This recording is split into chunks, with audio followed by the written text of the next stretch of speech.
Fellow employees, this slide presentation will give you an overview of the new gate security, access, and time and attendance system which is being installed at our plants. As you may already be aware, the present procedure for controlling plant gates and reporting time and attendance has remained basically the same at our plants for a number of years.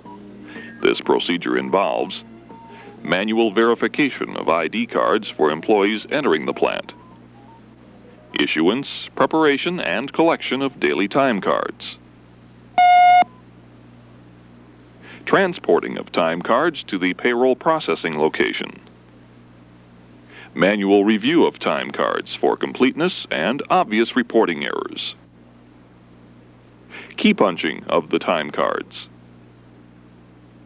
resolution of error conditions, and submittal and control of time card information for payroll processing. These various processing steps were necessary to satisfy our varying needs and to ensure proper payment of wages to employees.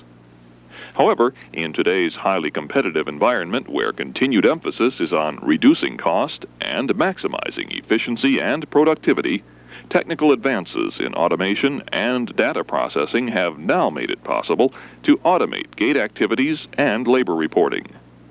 The current method of gate control and time and attendance reporting can no longer be considered viable.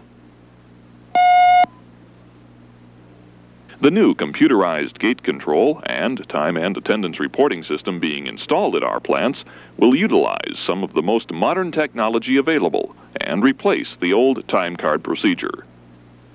As illustrated in this diagram of the system, ID cards, card reading devices, turnstiles, vehicle gates, and computers will be used to control gate entry and exit.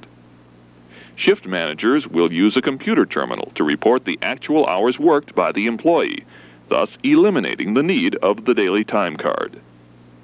The time and attendance information entered to the system on the computer terminal will be electronically transferred on a scheduled basis from the plant computer to the Pittsburgh Service Center for subsequent payroll processing. Now let's take a closer look at some of the more significant components of the system and also cover their use in the system. All U.S. Steel employees at the plant location will be issued a personal identification card containing a unique number that will be stored on computer file. The Personnel Department will issue the ID card to the employee and update the Benefits Information Management System, commonly referred to as BIMS, to reflect the card number assigned to the employee. Your ID card must be kept in your possession for use in entering and exiting the plant. If you lose your ID card, report the loss immediately to your shift manager. There will be a $10 charge for replacement of a lost card. To enter or leave the plant, the employee must present the ID card within 2 to 4 inches of the card reader. When the ID card is read by the card reader, the computer will check the card number to see if it is valid. This whole process takes less than a second. 2 lights, one green and one red, are located on a panel above the turnstile. When the red light is on, it indicates that the turnstile is in a locked position. The red light will go off and the green light will come on when a valid ID card is read. A buzzer sound can be heard as the turnstile is unlocked, allowing one employee to rotate the turnstile. Let's briefly review the steps to be followed by the employee for either entering or exiting the plant. The employee presents the ID card 2 to 4 inches in front of the card reader. If the card number is valid, a green light will go on, the red light will go off, a buzzer will sound, and the turnstile will unlock. This will permit one employee to pass through the turnstile and enter the plant. The time that the employee passed through the turnstile will automatically be registered on the computer. You are not to use anyone else's ID card, nor let any other person use your ID card. In the event that an employee's ID card is read by the reader and the red light remains on or the turnstile does not unlock, the employee must step aside and contact plant security on the intercom unit at one of the turnstiles. The plant security will request the employee's payroll number, name, and any other information that may be needed for identification. Plant security will then instruct the employee on the action to be taken. If an employee forgets to bring the ID card, the employee must contact plant security on the intercom to pass through the turnstile. When an employee contacts plant security on the intercom, plant security will first verify the status of the employee by using a computer terminal. If the employee is authorized access, plant security will enter the time into the computer and unlock the turnstile, allowing the employee to pass through the turnstile. Employees who are authorized to drive a vehicle into the plant will follow the same procedure as employees who use the turnstiles, except that a vehicle gate, if installed at the plant, will open when a valid ID card of the driver is read by the card reader.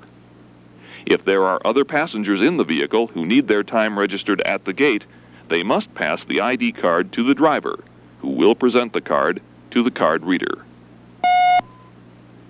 After the vehicle passes through and clears the gate, a vehicle detector will close the gate. An intercom is also available at the vehicle gate for communicating with plant security.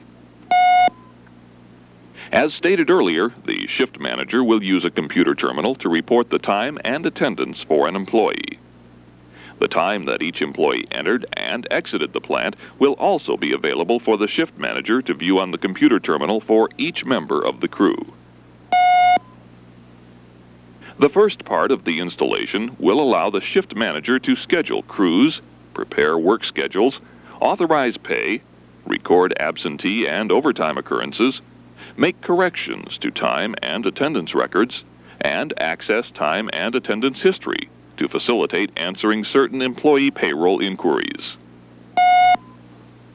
In a later step of the installation, the shift manager will be given the capability to schedule vacations, report vacation time taken, holiday allowance disqualifications, safety contacts, short work week occurrences, special allowance authorities, employee payroll inquiries, and record workforce changes.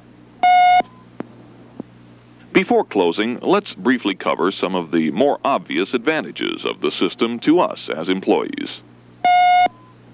Validation of time and attendance input at the source of entry will improve the accuracy of the payroll. Now that time cards have been eliminated, they cannot get lost. More efficient handling of time and attendance data will reduce redundancy and result in fewer payroll errors.